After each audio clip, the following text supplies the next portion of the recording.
Assalamualaikum warahmatullahi wabarakatuh. Bagaimana kabarnya anak-anak? Semoga kalian sehat, tetap semangat ya. Tetap jaga protokol kesehatan dalam menghadapi virus COVID-19 ini. Dan tak lupa jaga kesehatan, kemudian juga banyak istirahat ya. Itu yang harus kita lakukan dalam kegiatan PDR ini. Anak-anak, hari ini kita akan belajar tentang bab 3, yaitu sistem hukum dan peradilan nasional. Adapun tujuan pembelajaran dari materi ini, setelah kita mengetahui materi ini, kita tahu apa itu hakikat hukum, dan juga kita bisa mengidentifikasikan gambar peradilan nasional dalam sebuah tabel dan mampu menguraikan tugas dan fungsi lembaga peradilan nasional dengan tepat. Selanjutnya, dengan berdasarkan materi itu, kita akan diskusi bersama dan kita mampu menyampaikan argumentasi terkait penyelesaian perkara di pengadilan berdasarkan kompetensi yang dimiliki kita bersama. Setelah itu, kita bisa melakukan pengamatan di sekitar masyarakat tentang hukum, ya, bagaimana hukum berjalan atau sesuai dengan lingkungan masyarakat yang baik.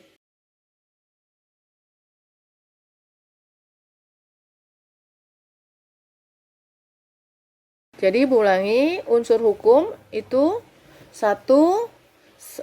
Aturan tentang tingkah laku manusia, berisi perintah dan larangan. 2. 3. Sanksi yang tegas dan nyata. 4. Sifatnya mengatur, memaksa, dan mengikat. 5. Dibuat oleh pihak dan lembaga yang berwenang. Tujuan hukum yaitu 1. Mencegah perilaku sewenang-wenang. 2. Menciptakan suasana damai dan tertib. 3. Adanya kepastian hukum.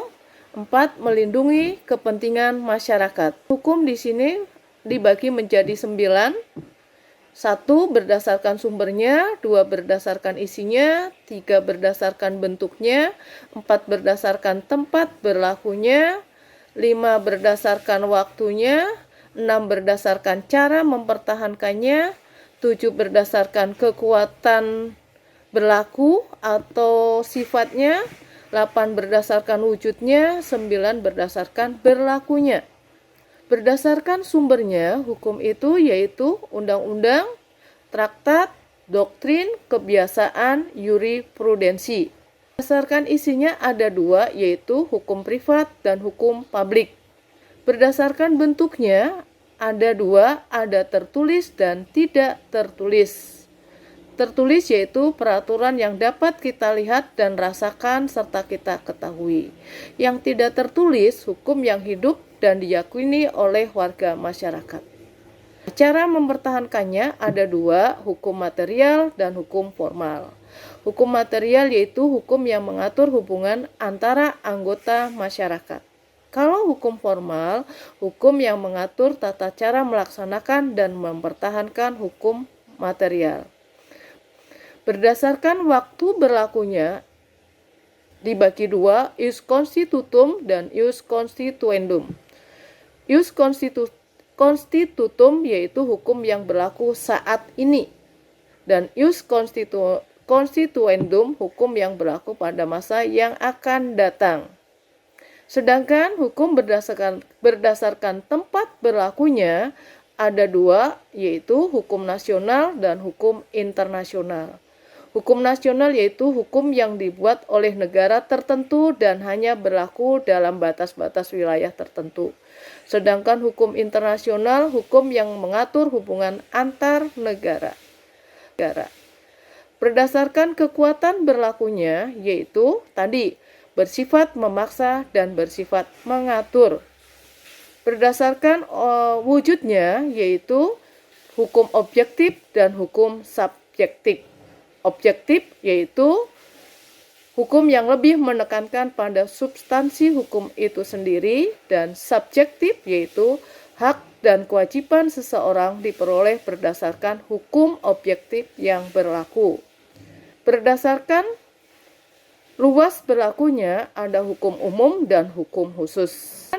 Tata hukum nasional, yaitu lahirnya tata hukum di Indonesia dan tata urutan peraturan perundang-undangan secara nasional. Akhirnya tata hukum nasional itu dimulai dari pembukaan Undang-Undang Dasar Negara Republik Indonesia tahun 1945 dan naskah proklamasi kemerdekaan. Adapun tata urutan peradilan, yaitu di sini ada beberapa perubahan dan yang terakhir yaitu ada 1, 2, 3, 4, 5, 6, dan 7. Itu bisa kalian lihat di situ. Sistem peradilan nasional. Kita akan bicara tentang hakikat sistem peradilan nasional. Kemudian nanti ada macam-macam lembaga peradilan dan tingkat peradilan nasional serta alat kelengkapannya. Hakikat peradilan nasional. Definisi peradilan nasional yaitu peradilan nasional merupakan rangkaian dari keseluruhan proses perkara di pengadilan yang terdapat dalam suatu negara. Dasar hukum lembaga peradilan nasional atau peradilan di Indonesia yaitu Pancasila, Undang-Undang Negara RI tahun 1945, dan undang-undang yang berkaitan. Macam-macam lembaga peradilan. Di sini ada klasifikasi lembaga peradilan nasional, tugas kewenangan lembaga peradilan nasional di bawah Mahkamah Agung, lingkungan peradilan militer, dan lingkungan peradilan tata usaha negara. Klasifikasi lembaga peradilan nasional yaitu lembaga peradilan di bawah MA, yaitu ada Mahkamah Konstitusi, dan kewenangan lembaga peradilan nasional di bawah Mahkamah Agung yaitu ada peradilan umum, peradilan agama, kemudian nanti ada lingkungan peradilan militer, kemudian ada lingkungan peradilan tata usaha negara. Nah, sekarang tingkat peradilan nasional.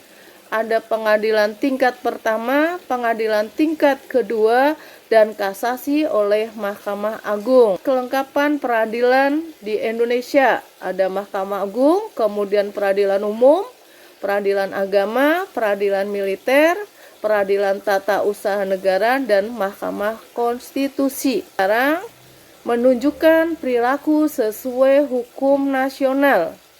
Nah, perilaku ini bisa diterapkan dalam kehidupan sehari-hari. Untuk itu, tugas yang akan datang, kalian cari contoh perilaku peradilan atau perilaku yang menciptakan atau yang mencerminkan sikap taat terhadap hukum. Kelompok 1 di lingkungan keluarga, kelompok 2 di lingkungan sekolah, kelompok 3 lingkungan masyarakat, dan yang keempat lingkungan bangsa dan negara.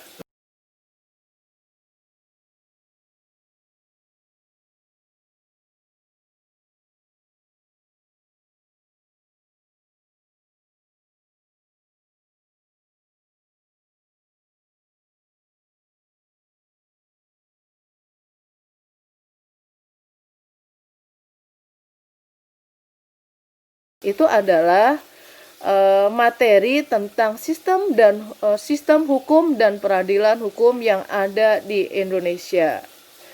Untuk hari ini kita tutup sekian materinya, semoga bermanfaat buat kalian. Kurang lebihnya Ibu mohon maaf. Wassalamualaikum warahmatullahi wabarakatuh. Terima kasih. Jangan lupa tugasnya dikumpulkan minggu depan.